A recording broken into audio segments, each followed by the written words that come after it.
ეროვნული ბანკის მონეტარული პოლიტიკის მორიგის ხდომა გაიმართა. აღნიშნულთან დაკავშირებით ბანკის პრეზიდენტმა ბრიფინგი მოაწყო. კობა გვენეტაძის განცხადებით მონეტარული პოლიტიკის განაკვეთი 25 საბაზისო პუნქტით 6.75%-მდე შემცირდა. ბანკის პრეზიდენტის თქმით, გადაწყვეტილება მაკროეკონომიკურ პროგნოზს ეფუძნება და მონეტარული პოლიტიკიდან გამოსვლის შემდგომი ტემპი ეკონომიკაში მიმდინარე პროცესებსა და საგარეო სექტორიდან გამომდინარე რისკების შესაძლო რეალიზაციაზე იქნება დამოკიდებული. როგორც შეხვედრაზე აღინიშნა, ეროვნული ბანკი კვლავ ყურადღებით დააკვირდება მონეტარული პოლიტიკის გავლენას ფინანსურ ბაზრებზე. კომიტეტის მომავალი ხდომა კი 2016 წლის 7 სექტემბერს გაიმართება. ჩვენ გადაწყვეტილებებს ვიღებთ ინფლაციის მომავალ მაჩვენებელზე დაყრდნობით, არსებული პროგნოზებით, რომელიც ხედველობაში იღებს ყველა ბოლო ინფორმაციას, რომელიც დღესდღეობით გვაქვს, მოსალოდნელია, რომ ინფლაცია დაბალი იქნება შემდგომი კვარტლების განმავლობაში. აქედან გამომდინარე, ეს იძლევა პოლიტიკის განაკვეთის შემცირების შესაძლებლობას. არსებული პროგნოზით მიზანშეწონილია გაგრძელდეს გამკაცრებული მონეტარული პოლიტიკიდან ეტაპობრივი გამოსვლის პროცესი. სხვა თანაბარ პირობებში მოსალოდნელია, რომ მონეტარული პოლიტიკის განაკვეთი საშუალოვადიან პერიოდში 6%-მდე შემცირდეს. მაგრამ ისევ და ისევ ეს არ არის არანაირი, ასე ვთქვათ, წინაპირობა, ან კიდე ვალდებულება და შემცირების ტემპი და შემდგომ თუ როგორ მოხდება შემდგომ საპროცენტო განაკვეთის სრულება დამოკიდებული იქნება მომავალ პროგნოზებსა და ინფორმაციებზე.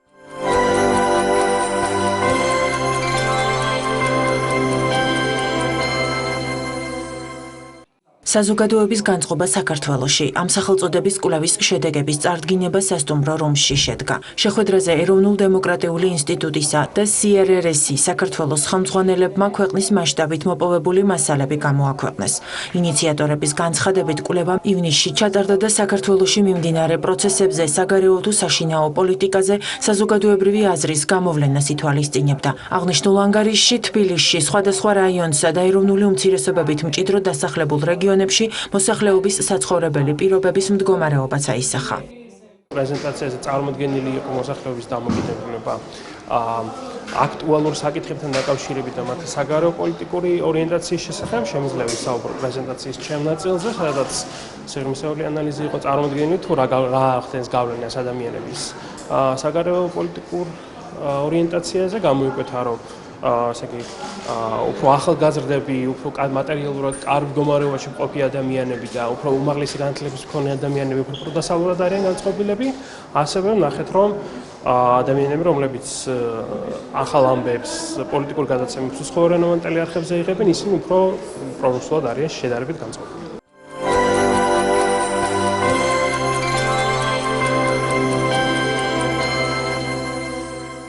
აგარის საჯარო სკოლაში პროფესიული განათლების დანერგვისა და ამ მიმართულებით კერძო სექტორთან თანამშრომლობის მიზნით მემორანდუმი გაფორმდა.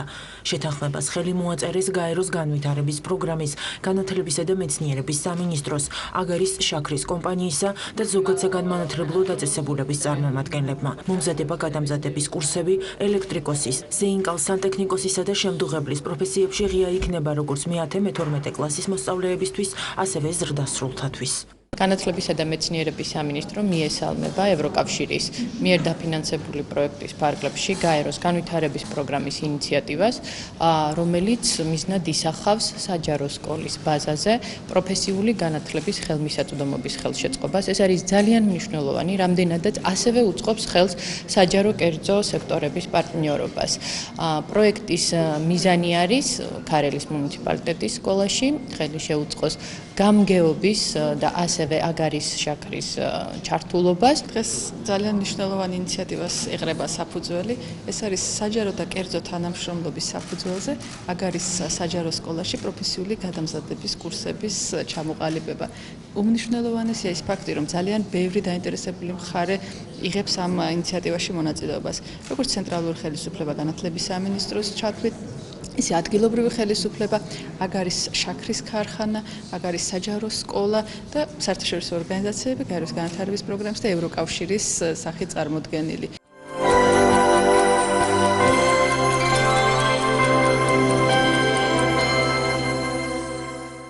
დიდუბის მეტროს მიმდებარე ტერიტორიაზე უსაფრთხოების კუნძული შემცირდება.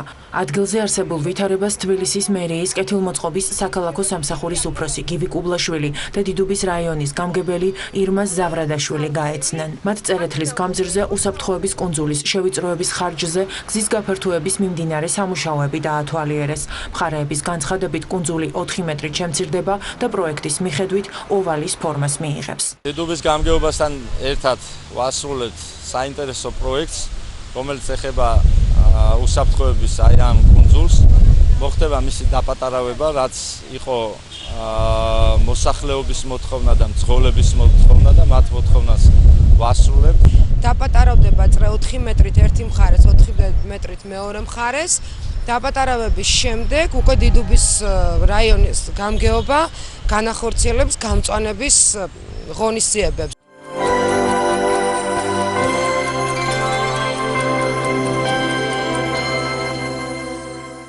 მესტიის მუნიციპალიტეტს განახლებული სპორტსკოლა ექნება. ადგილზე მიმდინარე სამუშაოებს მუნიციპალური განვითარების ფონდის დირექტორი ჯუანშერ ბურჯულაძე გაეცნო. უწყების წარმომადგენლის განცხადებით მულახის თემში სპორტის სხვადასხვა სახეობით 100-ზე მეტი ბავშვია დაკავებული. ინიციატივის ფარგლებში კი ძველი შენობის საერთაშორისო სტანდარტების შესაბამისად რეაბილიტაცია, სავარჯიშო საცოცი კედლის, აუზისა და საჭიდაო დარბაზის მოწყობა და შენობის საჭირო ინვენტარით აღჭურვაა დაგეგმილი. მუნიციპალური განვითარების ფონდი ახორციელებს სოფელ მულახში სპორტსკოლის მშენებლობის პროექტს. აღნიშნული პროექტი 2.700.000 ლარი ჯდება. ჩვენ სავარაუდოდ კიდევ შევიტანთ ცვლილებებს აღნიშნულ პროექტში, ვინაიდან ძალიან მნიშვნელოვანი პროექტია. აქ დავუმატებთ სპორტულ კომპლექსსაც, ფეხბურთის სტადიონს დავამატებთ. ჩვენ სვანეთიდან მსოფლიოს მივეცით არაერთი ოლიმპიური ჩემპიონი და ჩვენ აუცილებლად უნდა გავაგრძელოთ ეს ტრადიცია.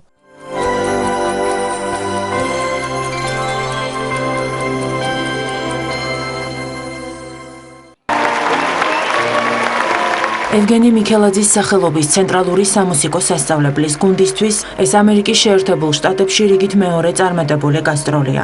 საგუნდო მუსიკის ფესტივალზე მოზარდებმა ქართული ხალხური სიმღერებითა და საეკლესიო საგალობლებით მსმენელის განსაკუთრებული მოწონება კიდევ ერთხელ დაიმსახურეს. დაახლოებით ერთთვიანი გასტროლი იყო ეს. მონაწილეობა მივიღეთ ქალაქ დენვერში, კოლორადო შტატში, საერთაშორისო საგუნდო ფესტივალზე და ასევე მეორე ფესტივალზე ქალაქ მისოლაში, ეს იყო საერთაშორისო საგუნდო ფესტივალი მონტანასი, სადაც მსოფლიოს სხვადასხვა ქვეყნიდან იყო ჩამოსული სხვადასხვა გუნდი და ასევე ჰქონდა შუალედი ერთი კვირის განმავლობაში და ჩვენ დავეკონტაქტეთ პროტესტანტულ ტაძრებს, იმ ტაძრებს, სადაც კონცერტის ჩატარება შეიძლებოდა და მათ დაინტერესება გამოხატეს, მიგვიწვიეს და ამ შუალედში ჩავატარეთ ჩვენი სოლო კონცერტები ქალაქ ბოუზმენში, რომელიც იელოუსტოუნის ცნობილ პარკში მდებარეობს და ქალაქ ელენაში, რომელიც მონტანა შტატის დედაქალაქია. ანუ ფაქტობრივად ამ ერთი თვის განმავლობაში ამერიკის ცენტრალურ ნაწილებში გავაცანით ქართული კულტურა, იქ ვყოფ მოსახლეობას და უნდა აღინიშნოს, რომ ეს იმდენად მნიშვნელოვანია, რომ შეიძლება ითქვას, რომ აღმოსავლეთ სანაპიროზე ასევე თუ ისე ქართველების შესახებ აქვთ ამერიკელებს ინფორმაცია, მაგრამ ცენტრალურ ნაწილში ძირითადად სულ რუსებთან გვაკავშირებენ, გონიათ, რომ რუსეთის ნაწილი ვართ და ეს მნიშვნელოვანია, რომ ჩვენ ვაჩვენეთ ჩვენი კულტურა და გავაცანით საქართველოს როგორც დამოუკიდებელი ქვეყანა. ამერიკაში ჩვენი რიგით პირველი გასტროლი შედგა დენვერში, რომელიც გაგრძელდა დაახლოებით 5 დღეს. ანუ იყო დაძაბული და დატვირთული გრაფიკი, მაგრამ ყველა გასტროლზე და ყველა კონცერტზე ერთადერთი მნიშვნელოვანი რამ არის ის, რომ ყველა, ასე ვთქვათ, გუნდი შეკრუა და ვუმეგობრდებით, სამომავლოდ ვეპატიჟებით ქვეყნებში, ანუ თავიანთ მშობლიურ ქვეყნებში. ძალიან ხშირად ყველა გუნდი მარტო ჩვენ ოვაციებით გვხვდებოდნენ და არა მარტო ჩვენ, მაგრამ დიდი სიხშირით, რა თქმა უნდა, გვხვდებოდნენ ჩვენ, იმიტომ რომ ძალიან მოეწონათ ჩვენი სიმღერები. აღსანიშნავია, რომ ანსამბლისთვის მიმდინარე წელი შემოქმედებითი თვალსაზრისით საკმაოდ საინტერესოდ დაიწყო. შტატებში წასვლამდე ისინი საქართველოს დამოუკიდებლობის დღისადმი მიძღვნილ ღონისძიებას ნორვეგიაში სოლო კონცერტით შეხვდნენ. ქართული ფოლკლორული ნაწარმოებები მათი შესრულებით ლატვიაშიც გაჟღერდა.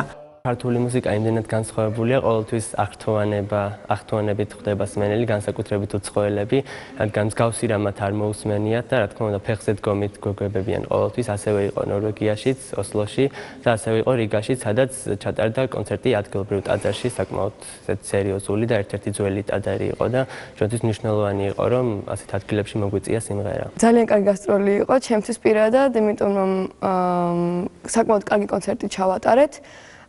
და ქონდა საკმაოდ საინტერესო პროგრამა. შევასრულეთ ფაცხა, ნადური, ასევე ნამგალო და სხვა მსგავს ფოლკლორული ჟანრის ქართული სიმღერები.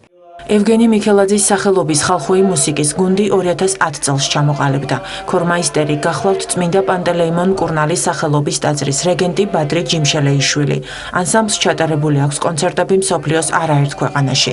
გუნდმა დიდ წარმატებას მიაღწია 2012 წლის ივლისში სან-ფრანცისკოში გამართულ საგუნდო მუსიკის საერთაშორისო ფესტივალზე ოქროს კარიბჭე, სადაც მოიპოვა განსაკუთრებული პრიზი მსოფლიო მემკვიდრეობაში შეტანილი წვლილისთვის. ამასთან ერთად ფესტივალის ორგანიზატორებმა სასწავლებლის გუნდის შესახებ დოკუმენტური ფილმიც გადაიღეს.